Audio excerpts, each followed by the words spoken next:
नमस्कार दोस्तों। आज डेट है 3 मार्च 2022। स्वागत है आपका दैनिक जागरण के न्यूज़ डिस्कशन में।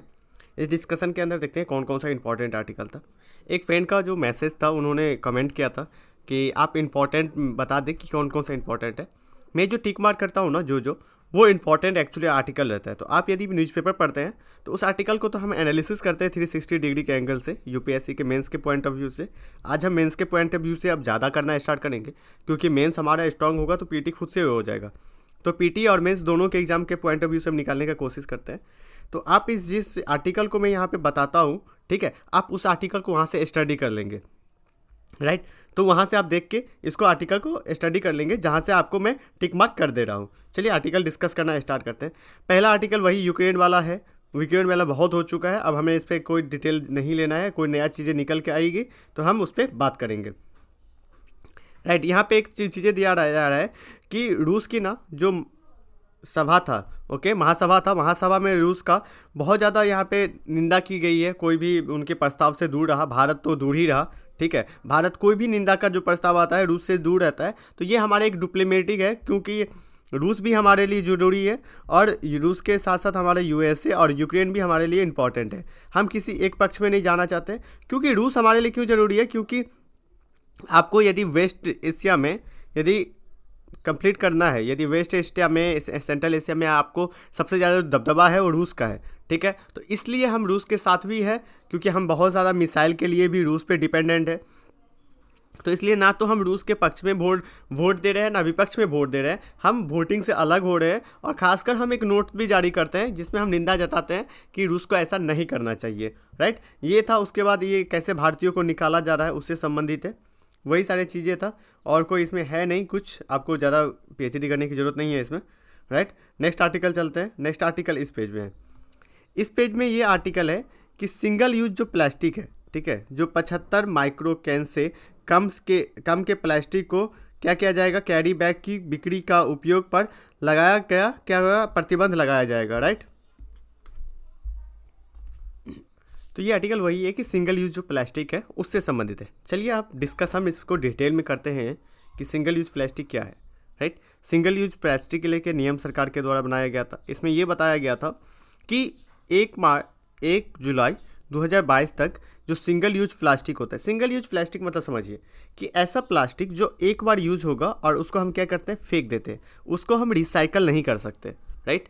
ऐसा प्लास्टिक जिसको पुनः रिसाइकल करके यूज़ में नहीं लाया जाता है उसको हम बोलते हैं सिंगल यूज़ प्लास्टिक। सरकार के द्वारा इसके निर्माण पे, इसके आयात पे, इसके स्टॉकिंग पे, इसके वितरण पे, बिक्री पे, उपयोग करने पे, सारे पे क्या किया जाएगा, प्रतिबंध लगाया जाएगा, ठीक है। प्रतिबंध लगाने के बाद साथ है कि कंपोस्टेबल जो प्लास्टिक है से बनी हुई वस्तुओं पर प्रतिबंध लागू नहीं होगी, ठीक है। कंपोस्टेबल जो प्लास्टिक है इसके बारे में हम नीचे पढ़ेंगे। ये देख सकते हैं, ये जो प्लास्टिक है ये 50 माइक्रोकेन का होता है और 2021 से आपने देखा था 75 माइक्रोकेन से ये जो है इसको बढ़ाकर कितना किया जाएगा कि 120 माइक्रोकेन। मतलब जितनी मोटी प्लास्टिक होगी, जितनी ही मोटी प्लास्टिक होगी उतनी अधिक आसानी से क्या हो जाता है कि रिसाइकल हो जाता है, ठीक है। रिसाइकल होने की क्षमता उतनी ज़्यादा है। तो सरकार के द्वारा यही है कि ज़्यादा से ज़्यादा मोटी प्लास्टिक बनाया जाए जिससे कि हम उसको रिसाइकल कर सके। इसमें जो वर्तमान में जी चीज़ें दिया गया है कि प्लास्टिक अवशिष्ट प्रबंधन नियम 2016 इसमें बनाया गया था, जिसमें आपको क्या है कि कम मोटी वाली जो कैरी बैग होता है, वो जो प्लास्टिक होती है, उसके निर्माण, वितरण, भंडारण, बिक्री, उपयोग पर प्रतिबंध लगाया जाएगा। अब चीज़ें देखिए, हमने आपको बताया था कि ये जो प्लास्टिक होता है इसकी बेनिफिट और इसका लिमिटेशन। अब हम इसका थोड़ा सा कारण बताते हैं, इसका प्रतिबंध का कारण क्या है। आपको पता है कि सिंगल यूज प्लास्टिक का बेनिफिट क्या है? बेनिफिट आप क्या सोच सकते हो? एक तो ये सस्ता होता है, राइट, ये आसानी से उपयोग में आता है, ठीक है, जिस साइज़ में चाहो उस साइज़ में आपको मिल जाता है। उसके बाद ये जो प्लास्टिक होती है इसको आपको कोई भी देने के लिए रेडी रहेगा, लेकिन एक प्लास्टिक 5 रुपये में आएगा तो कोई आपको बोलेगा कि आपको क्या होगा कि आपकी 500 का सामान है, 5 रुपये का प्लास्टिक ऐड कर देगा, ठीक है। तो ये चीज़ें यहाँ पे मौजूद है, लेकिन इसके नुकसान क्या आता है, एनवायरनमेंट पे नुकसान होती है, ठीक है। ये सारी चीज़ें होती है। इसका कारण हम देखेंगे, फूड जो होता है वो होती है, लिक्विड जो होता है उसको होती है। तो ये सब लिमिटेशन है। इसके प्रतिबंध का क्या कारण है?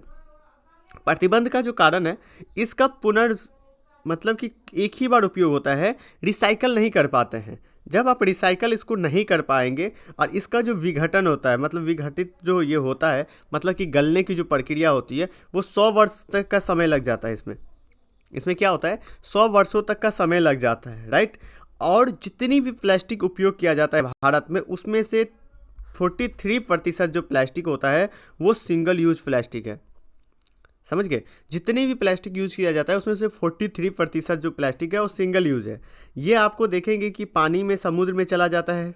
कैसे चला जाता है, जैसे आपने उपयोग किया, ठीक है, बारिश होगी, वर्षा के पानी के माध्यम से ये क्या होगा, समुद्र में चला जाएगा। जब समुद्र में चला जाएगा तो वहाँ के जीव जंतुओं को नुकसान करता है। या फिर आप अपने आसपास ही देखेंगे कि गाय जो मार्केट में चल घूमती है, वो भी प्लास्टिक कितनी बार अपने खा लेती है, ठीक है। जब आप प्लास्टिक खा लेती है तो क्या होता है, इनको बहुत सारी बीमारी हो जाता है। तो हमारे जैविक जो उसमें रसायन होती है, जहरीली जो रसायन होती है, वो कई बार बहुत सारे पशु को, पक्षी को, या फिर जो समुद्री जानवर होते हैं, जानवर मछली होती है, उसको ये नुकसान कर देता है, राइट। इससे क्या होता है कि हमारे जो प्रदूषण के सभी देशों के जो महत्वपूर्ण एवं गंभीर क्या होती है कि पर्यावरण चुनौती हो जाती है। यहाँ पे पर्यावरण के लिए बहुत ज़्यादा चुनौती हो जाती है। इसलिए वर्ष 2019 में चौथे जो संयुक्त राष्ट्र पर्यावरण सभा में सिंगल यूज प्लास्टिक के उत्पादन में होने वाली प्रदूषण की समस्या से संबोधित प्रस्ताव पेश किया गया था। ये संयुक्त राष्ट्र में इसको पेश किया गया था, राइट। इसी से संबंधित आप देख सकते हैं कि संयुक्त राष्ट्र पर्यावरण कार्यक्रम, ठीक है, UNEP में जो चैंपियन था, चैंपियन ऑफ द अर्थ पुरस्कार, ये 2022 में प्रधानमंत्री मोदी जी को मिला है। किसके लिए, इन्होंने सिंगल यूज प्लास्टिक के लिए जो कार्यक्रम चला रहे थे, इनको बैन करने का जो इन्होंने संकल्प लिया था, उसी से संबंधित इनके द्वारा किया गया था। अब देखते हैं भारत के अंदर जो ये प्लास्टिक है, इसको अंकुश लगाने के लिए कौन कौन सा योजना चलाई जा रही है। पहला जो योजना है स्वच्छ भारत मिशन, उसके बाद है इंडिया प्लास्टिक पैक्ट, उसके बाद प्रोजेक्ट रिप्लान, अनप्लास्टिक कलेक्टिव, उसके बाद है गोलेटर पार्टनरशिप प्रोजेक्ट। ये जो सारा चीज़ें चल रहा है, ये संबंधित किससे संबंधित चल रहा है, ये सिंगल यूज प्लास्टिक को हम रोक लगाने से संबंधित कर रहे हैं। तो हमने इसको मेंस पॉइंट ऑफ व्यू से देख लिया कि क्या क्या इसमें नुकसान है, प्रतिबंध लगाने का क्या क्या कारण है, और इसमें क्या क्या इसका बेनिफिट है, क्या क्या इसका लॉस है, राइट। अब चलते हैं नेक्स्ट आर्टिकल की ओर, न्यूज़पेपर की ओर चलते हैं। न्यूज़पेपर में ये आर्टिकल हमने कवर कर लिया। अब नेक्स्ट आर्टिकल की ओर चलते हैं। देखिए नेक्स्ट आर्टिकल इसमें है कि प्रधानमंत्री जी के द्वारा संबोधित कर रहे थे, जिसमें बताया जा रहा था कि प्रौद्योगिकी क्षेत्र में हमें आत्मनिर्भर बनने की ज़रूरत है। इसी आत्मनिर्भर के दौरान इन्होंने बताया कि मेक इन इंडिया सुरक्षा और आत्मनिर्भर की भावना लाएगा। तो इन्होंने मेक इन इंडिया से संबंधित बात की। तो हम आप देखेंगे कि मेक इन इंडिया प्रोग्राम क्या है। मेक इन इंडिया जो प्रोग्राम है, इसको चालू किया गया था, मेक इन इंडिया पहल को 25 सितंबर 2014 को। ये विनिर्माण क्षेत्र के विकास के लिए उद्देश्य से की गई है, ठीक है। ये किसके लिए की गई है, विनिर्माण मतलब होता है मैन्युफैक्चरिंग, ओके, मैन्युफैक्चरिंग करना, उससे संबंधित की गई है। यह एक औद्योगिक क्रांति के तरह है, जिसमें यदि किसी भी देश का विनिर्माण जो मजबूत होगा ना, तो उस देश की आय ऐसे ही ऊपर चला जाएगा। और आपके पास जीता जाता एग्जाम्पल है चीन ने अपनी विनिर्माण जो है ना, मैन्युफैक्चरिंग सेक्टर को इतने अच्छे से मेकअप किया है ना, जिससे कि इससे क्या होता है, विनिर्माण क्षेत्र जो होता है ना, वो रोजगार बहुत ज़्यादा लेके आता है, रोजगार, ओके। तो देश के अंदर रोजगार बढ़ती है। उसके बाद वैश्विक विनिर्माण केंद्र के रूप में भारत उभर के आएगा, राइट। इस आकांक्षा से इसको चालू किया गया था। उसके बाद इसका जो 3 उद्देश्य है, 3 उद्देश्य क्या है, विनिर्माण क्षेत्रों में हिस्सेदारी को बढ़ावा देना, जिससे कि हमारा विकास दर को 12 से लेकर 14% तक बढ़ाया जाए प्रति वर्ष। उसके बाद है रोजगार को सृजन करना। हमारे यहाँ पे सबसे बड़ी जो अभी समस्या है वो बेरोजगारी है, तो रोजगार को हमें करना है। उसके बाद है सकल घरेलू उत्पाद, GDP को बढ़ावा दे के विनिर्माण क्षेत्र में 2025 तक क्या करना है, 25% कर देना है, ठीक है। 25% विनिर्माण क्षेत्र का योगदान होना चाहिए इसमें, राइट। अभी सबसे ज़्यादा GDP में किसका योगदान है, आप हमें कमेंट बॉक्स में बताएंगे कि GDP के अंदर सबसे ज़्यादा योगदान किस क्षेत्र का है, ओके। उसके बाद 25 अर्थव्यवस्थाओं में से प्रमुख जो क्षेत्र है, किस किस क्षेत्रों को बताया गया है, ऑटोमोबाइल, खनन, इलेक्ट्रॉनिक, इन पे ज़्यादा से ज़्यादा ध्यान केंद्रित करने की ज़रूरत है, राइट। उसके बाद है निवेश को क्या करना है, आकर्षण करना है। निवेश को आकर्षण करने के लिए क्या होगा कि यदि आप मेक इन इंडिया पहल चलाएंगे तो सरकार क्या करेगी, भारत सरकार निवेश को मतलब एफडीआई को भारत में लाने की कोशिश करेंगे, जिससे कि हमारे यहाँ पे जो फंड है वो फंड को इकट्ठा किया जाए, इस पर काम किया जाए। उसके बाद निवेशकों पे जो बोझ बढ़ने वाला है उससे सरकार की प्रयास है कि काफ़ी ज़्यादा हम क्या करें, उनको निवेशकों को आसानी करवा पाए, जिसमें आप देख सकते हो कि सिंगल विंडो सिस्टम ये सारी चीज़ें करते हैं। उसके बाद है वेब पोर्टल व्यवस्था किया गया है कि आपको एक ही जगह ना समस्या करना पड़े निवेशकों को और आके वो निवेश कर सके। उसके बाद हम मेक इन इंडिया का कुछ सकारात्मक पक्ष देखते हैं। सकारात्मक पक्ष क्या है कि भारत के अंदर रोजगार का अवसर होगा जैसे ही विनिर्माण होगा। क्या होता है मैं आपको बताता हूँ। मान लीजिए कि मोबाइल फ़ोन है जिससे हम अभी बना रहे हैं, ये मेरा लैपटॉप है, ठीक है। ये लैपटॉप अब इसकी जो निर्माण हुआ होगा वो चाइना में हुआ होगा, पार्ट बना होगा और इसका असेंबल होना चाहिए। यहाँ पे असेंबल मतलब ये पार्ट बन के आएगा और भारत के अंदर पूरा असेंबल इसको बनाया जाएगा, ठीक है, जोड़ा जाएगा। तो इसी से संबंधित अब मान लीजिए असेंबल यदि किया जाएगा तो यहाँ के वर्कर काम करेंगे असेंबल करने के लिए। यदि ये पूरा फिनिश होकर वहाँ से आएगा तो क्या इसके बीच में कोई रोजगार ज़्यादा उत्पन्न होगी? नहीं होगी। यदि असेंबल भारत के अंदर करना पड़ेगा तो क्या होगा, रोजगार बढ़ेगा। उसके बाद है विनिर्माण क्षेत्र में विकास, काफ़ी ध्यान देने की बात होती है। उससे क्या होगी कि हमारे यहाँ पे उद्योग स्थापित होगा और भारतीयों की अर्थव्यवस्था में हमारी वृद्धि होगी। यदि हमारा अर्थव्यवस्था वृद्धि होती है तो हमारा जो जीडीपी यदि ज़्यादा होगा, ठीक है, तो हम अपनी दूसरी सेक्टर पे, बुनियादी संरचना पे, स्वास्थ्य पे, एजुकेशन पे, शिक्षा एजुकेशन पे हो गया, स्वास्थ्य पे हो गया, इन सारी चीज़ों पे दूसरी आयाम पे हम क्या कर पाएंगे, फोकस कर पाएंगे। हम अपने पैसा को आवंटित करवाएंगे। कब कर पाएंगे? जब हमारे पास ज़्यादा से ज़्यादा क्या हो कि हमारे अर्थव्यवस्था वृद्धि हो, इसलिए, ठीक है। उसके बाद है एफडीआई को ज़्यादा से ज़्यादा लाया जाएगा। आपने देखा होगा इसी से क्या था कि हमारा एफडीआई बहुत ज़्यादा बढ़ गया था। ये योजना आने से एफडीआई बहुत ज़्यादा बढ़ चुका था। लेकिन कुछ नकारात्मक पहलू भी है। नकारात्मक पक्ष क्या है इसका? नकारात्मक पक्ष ये है कि भारत एक कृषि प्रधान अर्थव्यवस्था है। इस कृषि प्रधान अर्थव्यवस्था में यदि आप विनिर्माण को ज़्यादा तवज्जो देंगे तो कृषि क्षेत्र क्या हो जाएगा, पीछे हो जाएगा। क्योंकि अभी भी सबसे ज़्यादा जो लोग हैं वो एग्रीकल्चर सेक्टर में ही लगे हुए हैं, जुड़े हुए हैं। तो अब एग्रीकल्चर सेक्टर को छोड़ के अब विनिर्माण के क्षेत्र में लग जाएंगे तो कहीं ना कहीं ये होगा। ओके, उसके बाद विनिर्माण से क्या होगा कि जो परियोजना चलेगी उससे बड़े बड़े परियोजना में जो उनके जो प्राकृतिक संसाधन है जैसे पानी, भूमि, इसका उपयोग करने से क्या होगा, इसका बहुत ज़्यादा दोहन होगा। हम सतत विकास के लक्ष्य पे नहीं चल पाएंगे, राइट। ये सारा नुकसान है। उसके बाद है कि भारत में ना बहुत सारे क्या है कि छोटे कारोबारी है, छोटे और मझोले कारोबारी है। तो ये जो विनिर्माण होगा, ये बड़ी बड़ी कंपनियां आएगी तो छोटे जो किसान है, एमएसएमई जो है, इसको क्या होगा, नुकसान होगा। इसमें ये चीज़ें बताया जाता है। अब आपके लिए एक क्वेश्चन है मेंस के लिए। ये क्वेश्चन आप लिख के आप हमें भेज सकते हैं 7059779271 इस टेलीग्राम चैनल पे भी भेज सकते हैं, राइट। उसके बाद हमें इस पर व्हाट्सअप भी कर सकते हैं। आप अपना आंसर लिख के भेज सकते हैं। आंसर प्रश्न जो है, मेक इन इंडिया पहल उद्देश्य का उल्लेख करते हुए इसका मूल्यांकन कीजिए। देखिए पहले क्वेश्चन पढ़िए सही से, मैं वही तरीका बता रहा हूँ। आंसर राइटिंग वाला प्रोग्राम में भी मैं वही तरीका स्टार्ट करने जा रहा हूँ। तो उसके लिए यह है कि मेक इन इंडिया पहल है, इससे पहले आप उद्देश्य बताइए क्या क्या इसका उद्देश्य है। तो हमने डिस्कस किया ऊपर में उद्देश्य। उसके बाद इसका मूल्यांकन कीजिए। मूल्यांकन मतलब ये कितना सही हुआ, कितना गलत हुआ, ठीक है, और क्या इसमें करना चाहिए था, way forward. Okay, pro cons, pro बताइए, मूल्यांकन मतलब प्रो बताइए, कॉन्स बताइए, क्या क्या सही है, क्या गलत है, और उसके बाद इसमें आपको कुछ आगे की राह देना है, राइट। चलिए न्यूज़पेपर की ओर चलते हैं। तो ये आर्टिकल हमने कवर कर लिया। नेक्स्ट आर्टिकल की ओर चलते हैं। नेक्स्ट आर्टिकल ये है कि सरकार के द्वारा, मोदी सरकार के द्वारा, गवर्नमेंट जो है उसके द्वारा 2025-26 तक क्या किया जाएगा, एक व्यापक योजना की मंजूरी दी गई है। उस योजना के तहत गुलाम जो पीओके है, ठीक है, पीओके और श्रीलंका तमिल के विस्थापन परिवारों को 1984 में जो सिख दंगे के विरोध में पीड़ित हुए थे उनको एक राहत और पुनर्वास के लिए पैसा मुहैया करवाया जाएगा। तो ये उसी से संबंधित है। 2026 तक इसको मुहैया करवाया जाएगा जिससे कि उनका क्या किया जाए, पुनर्वास करवाया जाए, राइट। नेक्स्ट आर्टिकल की ओर चलते हैं। नेक्स्ट आर्टिकल है कि ई कचरा। ई कचरा जो जैसे इलेक्ट्रॉनिक कचरा, ई कचरा मतलब इलेक्ट्रॉनिक कचरा।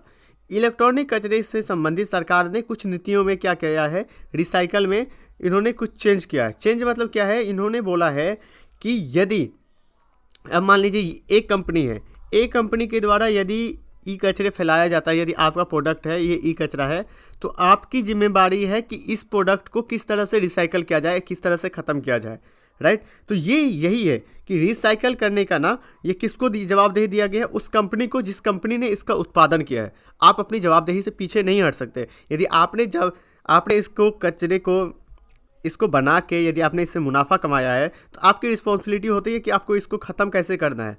ये वन एवं पर्यावरण मंत्रालय के ने ई कचरे से संबंधित जो कानून था 2017 में लाया गया था। इसके साथ मोबाइल, लैपटॉप सहित करीब 16 इलेक्ट्रॉनिक और ई उपकरण को लाया गया है, जिसके तहत ये जो ब्रांड इसको बनाएगा उसी ब्रांड को इसको जवाबदेही तय करना पड़ेगा कि ई कचरा को कैसे ख़त्म किया जाना चाहिए। ठीक है, तो ये रिसाइकल से संबंधित था।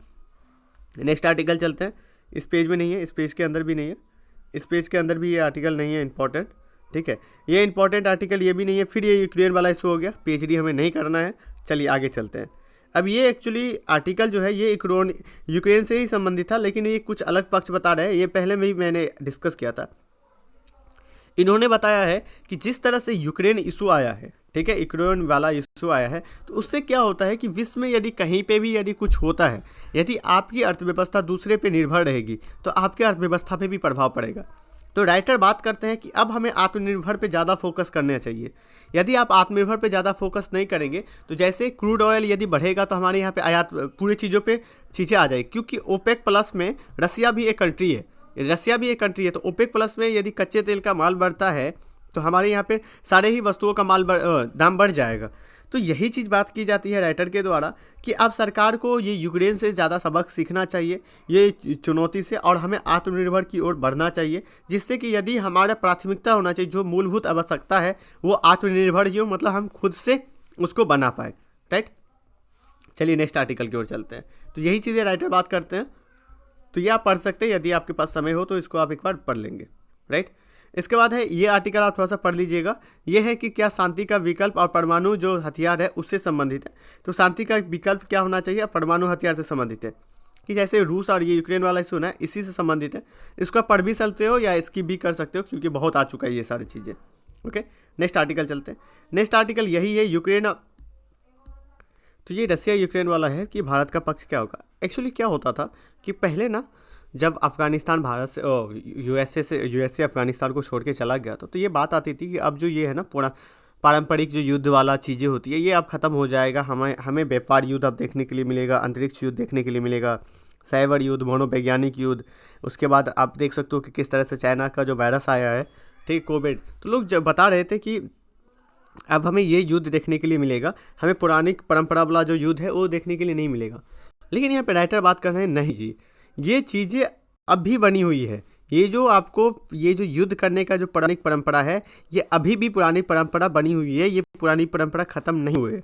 जिस तरह से आप रूस को देख सकते हो कि किस तरह से यूक्रेन पे हमला करके पुरानी परंपरा के ही तौर पे वो चलते आ रहा है, राइट। तो यही चीज़ें था, उसको ज़्यादा डिटेल में नहीं जाएंगे, इसी चीज़ को समझाने की ज़रूरत थी। ओके, नेक्स्ट आर्टिकल इस पेज के अंदर भी नहीं है, इस पेज के अंदर भी यही पेज देखिए। ये महंगाई अब बढ़ते जा रही है, तो यूक्रेन वाला वही इशू है कि उससे महंगाई बढ़ेगी, उतने डीप में नहीं जाना है। उसके बाद ये देखिए कि निर्यात को लक्ष्य को 26 अरब डॉलर दूर है। तो मतलब कि भारत का जो चालू वित्त खाता जो है ना उसमें $400 का था। तो इसमें यही चीज़ बताया जा रहा है कि इससे ज़्यादा से ज़्यादा ये आगे बढ़ने की काम की जा रही है, ठीक है। तो फरवरी में मैन्युफैक्चरिंग क्षेत्रों की गतिविधियाँ बढ़ सकती है। तो ये मैन्युफैक्चरिंग क्षेत्र है, अब ये डे बाय डे अपडेट आएगा कि इस क्षेत्र में इतना, ये हफ्ते में इतना, तो आपको उतनी ज़्यादा देखने की ज़रूरत है नहीं, ठीक है। अब एक आर्टिकल इसमें देखिए कि आईपीओ, मैंने पहले भी आपको आईपीओ बताया है, आईपीओ, ठीक है। आईपीओ क्या होता है, अभी एलआईसी जो है ना आईपीओ लेके आने वाली है, तो इसी से संबंधित है। आईपीओ होता है कि यदि प्राथमिक सार्वजनिक निर्गम, तो इसमें ये आईपीओ होता है कि मान लीजिए कि ये क्या है, शेयर बाज़ार है, ठीक है। शेयर बाज़ार में यदि ये कंपनी एक्स कंपनी एलआईसी, मान लीजिए एलआईसी, अभी तक ये लिस्टेड नहीं थी, अब ये अपने शेयर को कंपनी को लिस्टेड करवा के अब पहली बार शेयर को बेचेगी शेयर मार्केट के अंदर, तो उसे ही हम बोलते हैं आईपीओ, निर्गम, ठीक है। इसमें क्या होता है कि प्राथमिक सार्वजनिक निर्गम, इसका जो पूरा नाम होता है प्राथमिक सार्वजनिक निर्गम, ठीक है, यही आप याद रखें क्योंकि क्वेश्चन हो सकता है आईपीओ से आ जाए, क्योंकि ये आईपीओ अभी जोमेटो भी कुछ दिन पहले लेके आया था और ये एलआईसी भी अब आईपीओ लेके आ रही है। नेक्स्ट आर्टिकल देखते हैं।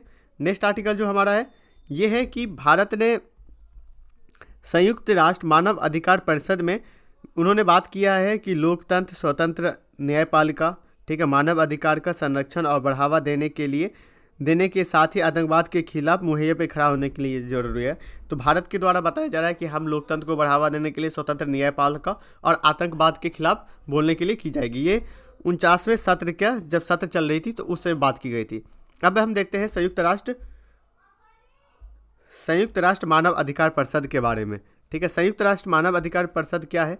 ये संयुक्त राष्ट्र मानव अधिकार है जो ये संयुक्त राष्ट्र प्रणाली के अंतर्गत एक अंतर सरकारीय निकाय है। क्या है? अंतर सरकारीय निकाय है। इसका जो बढ़ावा है, ये क्यों गठन किया गया था? ये मानव अधिकार को बढ़ावा देने के लिए। ठीक है, ये संयुक्त राष्ट्र महासभा द्वारा 15 मार्च 2006 को बनाया गया है। ये जो संकल्प है उसका नाम है 60 डिवाइड